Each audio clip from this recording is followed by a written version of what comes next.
Bonjour docteur Duquesnel. Bonjour. Alors aujourd'hui on va parler de la loi santé et j'ai trois questions à vous poser. Très bien. Est-ce que la désobéissance civile est selon vous une solution à la loi de santé de Marisol Touraine? À la loi de santé, non. Au tiers payant généralisé, certainement, puisque c'est la mesure la plus emblématique, hein, d'une loi d'ailleurs qui est assez pauvre. Bon, globalement, le tiers payant généralisé, les médecins libéraux ont dit qu'ils ne voulaient pas l'appliquer pour plein de raisons, des raisons techniques et puis aussi des raisons où on va complètement changer de système de protection sociale. Eh bien, je crois que à partir du moment où on y est opposé, on ne sait d'ailleurs toujours pas si c'est applicable, on le saura éventuellement en début d'année, hein, ça figure dans la loi. Donc, ce qu'on sait, c'est que de toute façon, on va rencontrer d'énormes complications dans nos cabinets, entre autres tout particulièrement les médecins généralistes. Donc, ça sera très simple pour eux de décider de ne pas l'appliquer. Et puis, je crois, on a fait des sondages, entre autres, on a une enquête actuellement qu'on a fait dans le cadre d'une intersyndicale avec l'UNOF-CSMF, MG France et la FMF. Et une des actions phares qui arrive avec un pourcentage dépassant les 80%, c'est la désobéissance civile et la non-application par les médecins généralistes du tiers payant généralisé dans leur cabinet. D'accord, merci. Et du coup concrètement, comment cette désobéissance civile pourra être appliquée, en tout cas mise en pratique par les médecins? Je veux dire, c'est simple. Aujourd'hui, on l'applique déjà en fait avec l'aide complémentaire santé. On est obligé de contrôler est-ce que les assurés ont la bonne complémentaire santé qui leur permet de bénéficier du tiers payant généralisé. C'est tout simplement c'est dire aux patients qu'on ne pratique pas le tiers payant généralisé. Aujourd'hui, pour la CMU, on pratique le tiers payant. Ou encore hier, en consultation, j'ai eu deux patients qui m'ont dit écoutez, tel chèque, vous pouvez le déposer dans 8 jours. J'ai dit bien sûr, il n'y a pas de problème. Donc, ça sera dire tout simplement à nos patients qu'on ne pratique pas le tiers payant généralisé. Donc, on continuera comme avant. Et quand les patients ne peuvent pas bénéficier du tiers payant intégral, c'est-à-dire qu'ils n'ont pas la CMU, ils n'ont pas la LD, eh bien, aujourd'hui, on pratique déjà un tiers payant social, c'est-à-dire qu'on leur fait payer que la part complémentaire qui est de 6,90 €. Tous mes patients peuvent payer 6,90 €. Donc, on est quand même que sur des consultations de médecins généralistes dont le montant s'élève à 23 euros. Je dirais, quand ils sortent de notre cabinet, s'ils vont voir l'ostéopathe, ils ne leur demandent pas s'il fait le tiers payant, ils payent 50 euros. D'accord, merci. Et ensuite, la dernière question, c'est par rapport au déconventionnement qui est prôné par nombre d'opposants à la loi santé. Et ce qu'on aimerait savoir, si cela ne met pas en jeu des aspects moraux contradictoires à l'exercice de la médecine, puisque certains patients n'auront plus les moyens, en tout cas financiers, d'aller consulter les médecins qui sont passés en secteur 3.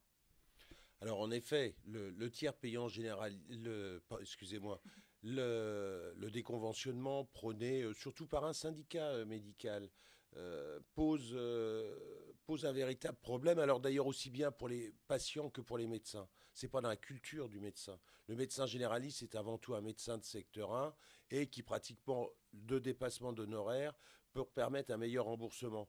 Je crois que le déconventionnement, c'est l'acte du désespoir. C'est-à-dire que c'est une bombe atomique.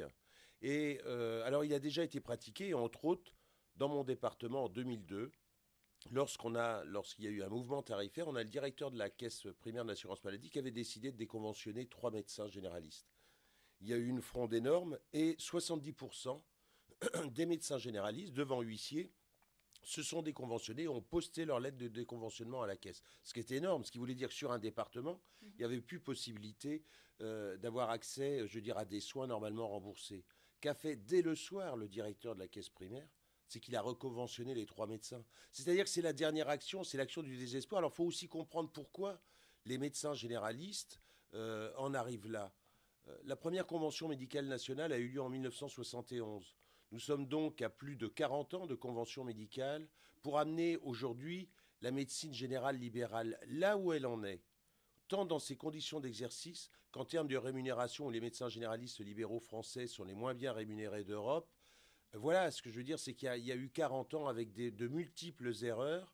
On a une convention médicale qui arrive devant nous. Je crois que c'est aussi une façon de dire pour les médecins généralistes, écoutez, si rien ne change, si on reste dans la même dynamique que ces 40 dernières années, ça peut plus durer. Voilà, je crois que c'est le message qui est transmis. C'est l'arme atomique. Donc l'arme atomique, l'idéal, c'est de ne pas avoir à l'employer. C'est une menace. L'idéal, c'est de ne pas avoir à l'employer. Du coup, on verra comment ça se passe après le passage de la loi.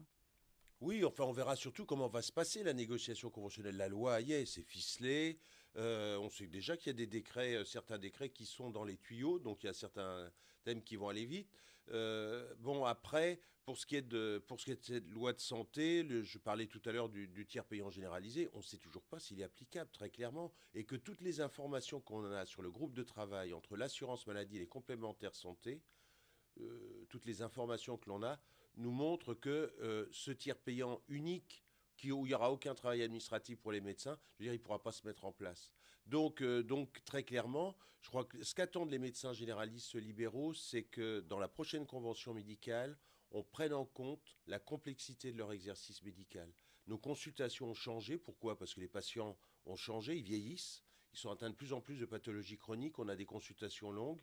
Et si ça ne s'est pas pris en compte dans la prochaine convention médicale, c'est sûr qu'on va aller vers un mouvement très fort. Et on le voit là, si on a annoncé avec l'UNOF-CSMF, MG France et la FMF un mouvement tarifaire dès début janvier, c'est-à-dire qu'avant l'ouverture des négociations conventionnelles, on va appeler à des dépassements d'honoraires, c'est tout simplement pour un phénomène de rattrapage, parce que là, chaque médecin doit savoir que cette consultation à 23 euros qui est bloquée depuis le 1er janvier 2011, on sait qu'avec les négociations conventionnelles, 2016 sera une année blanche.